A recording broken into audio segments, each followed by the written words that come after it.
శ్రీకృష్ణ పరబ్రహ్మణే నమ. శ్రీ గురుభ్యో నమ. శ్రీమద్భాగవత సంగ్రహము. శ్రీమద్భాగవతము వేదాంత సారము. ఇందు అనుష్ఠాన వేదాంతము కూడా మిళితమై ఉంది. వేదాంతము వృక్షమైతే భాగవతము దాని యొక్క మధుర ఫలము. ప్రస్థానత్రయము అంటే ఉపనిషత్తులు, బ్రహ్మసూత్రాలు, భగవద్గీత అందుండే సారము ఈ గ్రంథములో పొందుపరచబడినప్పటికీ భక్తి, ప్రేమ తత్వాల ద్వారా సగుణోపాసన చేయటానికి వీలుగా జనసామాన్యానికి సులభంగా అర్థమయ్యేటట్లు చెప్పబడింది. శ్రీమద్భాగవతము పురాణాలకు శిరోభూషణం వంటిది. భక్తి, జ్ఞాన, వైరాగ్యాలు తగు పాళ్లల్లో మిశ్రితమైన అమృతం ఇది.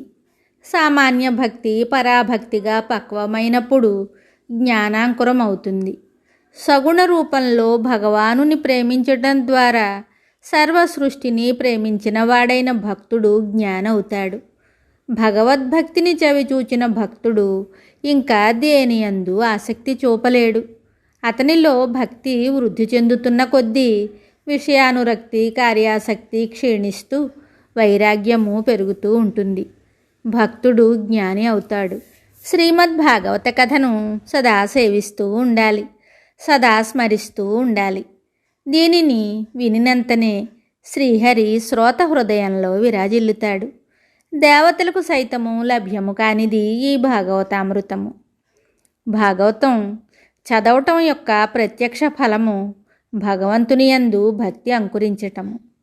ఇదివరకే ఉన్న భక్తిభావము ఇనుమడించి స్థిరపడటము.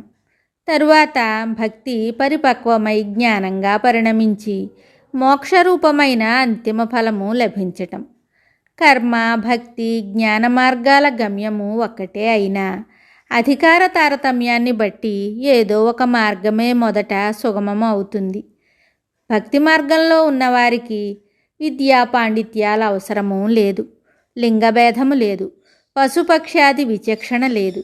ప్రేమించగలిగే సున్నితమైన కరుణార్ద్ర హృదయం ఉంటే చాలు.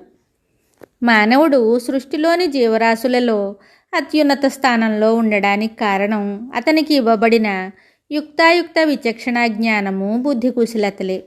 ఇంద్రియ భోగాల క్షణికత్వము, సంసార వలయం యొక్క దుర్బలత్వములను గురించి బాగుగా ఆలోచించిన వాడే మానవుడు మోక్ష మార్గాన్ని అన్వేషిస్తాడు. దీనినే ముముక్షత్వం అంటారు. ముముక్షత్వం ఉదయించగానే నన్ను ఉద్ధరించు ప్రభు అని పరమేశ్వరుని వేడుకుంటాడు. దయామయుడైన ఆ పరమేశ్వరుడు ఉత్తమ భక్తులను అనేక విధాలుగా ఆదుకొని అదును రాగానే ముక్తి మార్గాన్ని చూపుతాడు, మోక్షాన్ని అనుగ్రహిస్తాడు. కృష్ణస్తు భగవాన్ స్వయం అనే మూల సూత్రం మీద శ్రీమద్భాగవత రచన జరిగింది. శ్రీకృష్ణ చరిత్రను ప్రధానముగా తీసుకొని సృష్టి ఆది నుండి శ్రీకృష్ణావతారం వరకు సంభవించిన భగవానుని పూర్వ అవతార గాథలు కూడా సూక్ష్మంగా వివరించబడ్డాయి. ఇంతటి మహత్తర గ్రంథమును మొదట వ్యాసుల వారు సంస్కృతంలో వ్రాశారు. దానిని సుఖ మహర్షి ద్వారా ప్రపంచానికి తెలియజేశారు. భాగవతాన్ని తెలుగులోకి అనువదించిన వారు పోతన గారు. ఇంత గొప్ప గ్రంథమును ప్రతి ఒక్కరూ చదివి అందలి సారమును అందరూ ఆస్వాదించాలి. భాగవతమును చదివిన వారు, విన్నవారు కూడా అనిర్వచనీయమైన ఆనందాన్ని, శాంతిని పొంది భగవంతుని అనుగ్రహానికి పాత్రులవుతారు. శ్రీకృష్ణ భగవానుడు తన అవతారాన్ని చాలించాలని సంకల్పించి యాదవ శ్రేష్ఠుడు తనకు ప్రియతమ అనుచరుడు అయిన ఉద్ధవునకు జ్ఞానోపదేశం చేశాడు.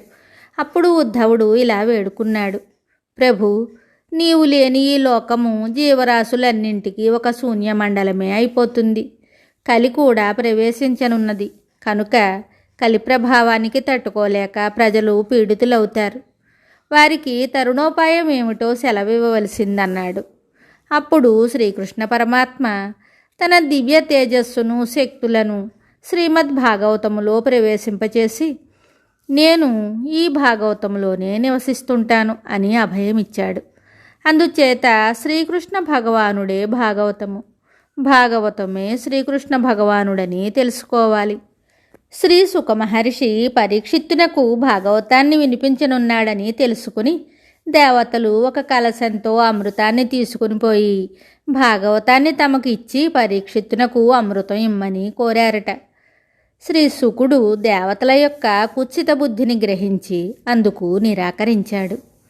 శ్రీమద్ భాగవత శ్రవణం చేసి పరీక్షిత్తు మోక్షమును పొందటం విని బ్రహ్మదేవుడు త్రాసులో భాగవతాన్ని ఒకవైపున సకల వేదశాస్త్రాలను ఇంకొక వైపున పెట్టి తోచగా భాగవతమే బరువుగా తూగిందట. అంత గొప్ప భాగవత మహత్యాన్ని తరువాయి భాగంలో తెలుసుకుందాము. శుభం.